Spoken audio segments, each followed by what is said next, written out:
कोणीतरी निवडून गेलं, कोणीतरी पडतं, राजकारण असत असत. पण आज ज्या माणसाला तुम्ही निवडून दिले,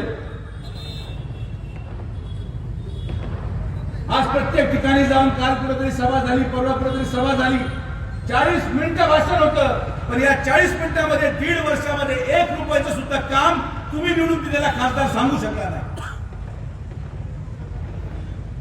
काय योगदान आहे यांच्या शहरासाठी? 2 वर्षापूर्वी पहिलवान आपण मंजूर केलेला सीना नदीचा पूल 2 वर्ष झाले, मी खासदार नाही झालो, 2 वर्षापासून तो पूल तसाच लटकून आहे.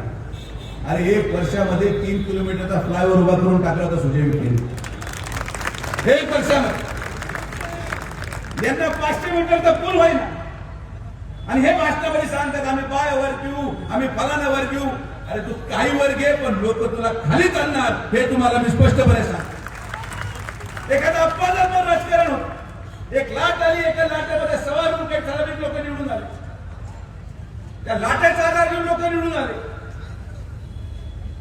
आज ज्या लोकांनी मतदान टाकलं नाही, आज ज्या लोकांनी त्या ठिकाणी खासदारकीला मला मतदान टाकलं नाही, मी तुम्हाला विश्वासाने सांगतो की जेव्हा ते लोकसभेचा चॅनल पाहतात, लोकसभेचा टीव्ही पाहतात आणि निवडून गेलेल्या अहिल्यानगरच्या खासदाराला बोलताना पाहतात, लोकांच्या मनामध्ये हेच भावना येते, अरे हे मी काय चूक केली.